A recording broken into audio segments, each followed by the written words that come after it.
girl's trying to get me eat some dinner she cooked. I'm reading a book, girl, I'm reading a book. Don't you ever interrupt me while I'm reading. Hello, this is BJ and welcome to another edition of Read It Again. Thank you for being here. Go ahead and click that like and subscribe button. And so today I'm talking about two books that had an impact on the fact that I am here right now. Where I am on the Palestinian side. Hello. I am on the Palestinian side of the wall that separates Israel from Palestine. I am in Bethlehem. This is the Bethlehem Wall. I have to avoid traffic, so give me 1 second. So this is the wall that is separating Bethlehem from Palestine. And it was a little bit more of a challenge to get over here than I thought it would. Not actually stopped by police or anything like that, but there is definitely a clear demarcation, and they make it as obvious as possible which side you are on. So anyways, the two books that I was going to be talking about are both by the same author. It's by Brother Andrew. The first book is called God's Smuggler, and this book was written probably early 80s or so. I read it as a young child, probably junior high age when I read this book. And get my finger out of the picture.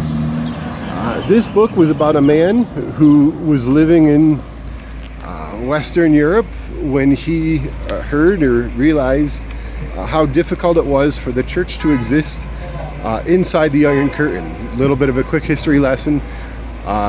During the Cold War, from the end of World War II right up until the late 80s, early 90s, there were a series of Eastern European countries called the Iron Curtain. These were countries that were all part of the Warsaw Pact. They were very heavily influenced, if not completely controlled, by Russia. And in these countries, the church was... I'm going to pause this for a second.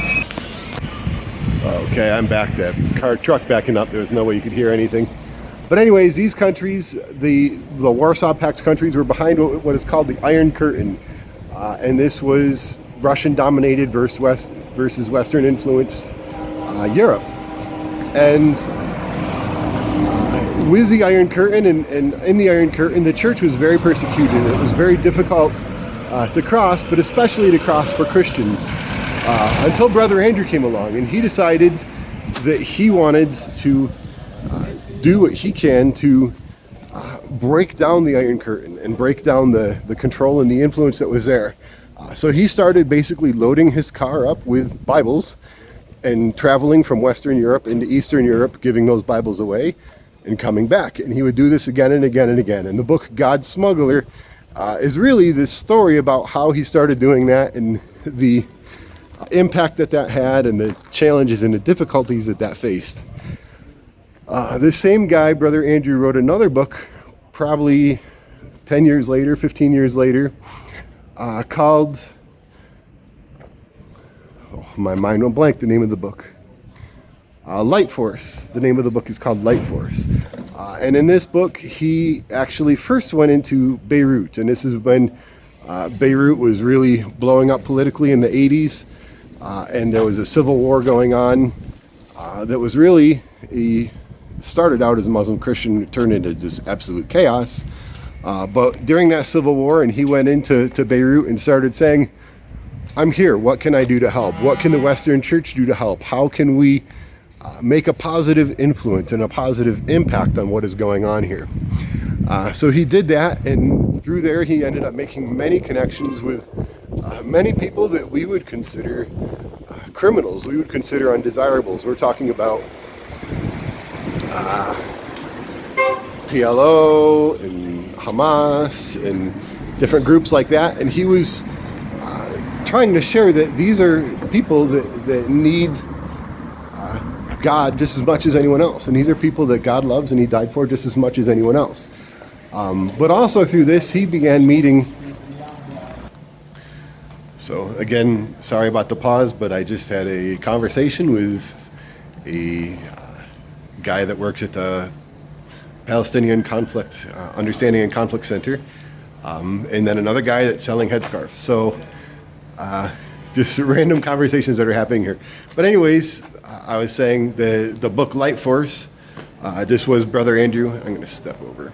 Yes, Brother Andrew first went into Lebanon and Beirut, and during the conflict that was there, and through connections that began making there, he began meeting other people from both Palestine and Israel, and he met people on both sides. And the book really talks about people from both sides of that, the conflict and some of the history that is there.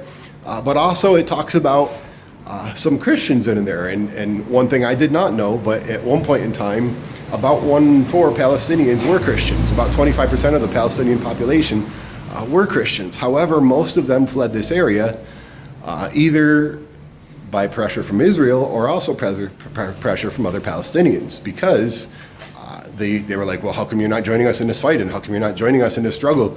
And so there was pressure on both sides for the Christians to leave. So they were getting persecution both from Israel because they're Palestinian, but also from other Palestinians because they're Christian. And this book really kind of shares a little bit about that struggle. But also, in the book, Brother Andrew met this guy named Jack Sarah, and he asked Jack Sarah, what is your dream? And Jack Sarah was a Palestinian that was basically born and raised under the conflict and under what went on. And Jack Sarah said that he would like to be able to raise up Christians, specifically Palestinian Christians, that can go back into their communities and become pastors and leaders and church planners in their community. And so Brother Andrew said, all right, well, let's see if we can make this happen.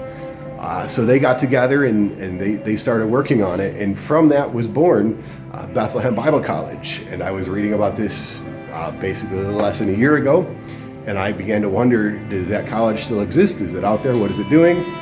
And sure enough, it does. And that's where I'm working this summer. So these books had a really big impact on who I am today.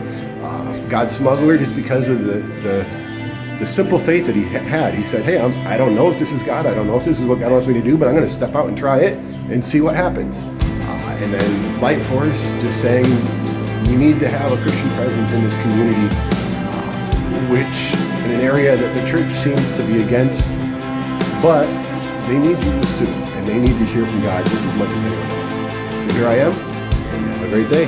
Meet again.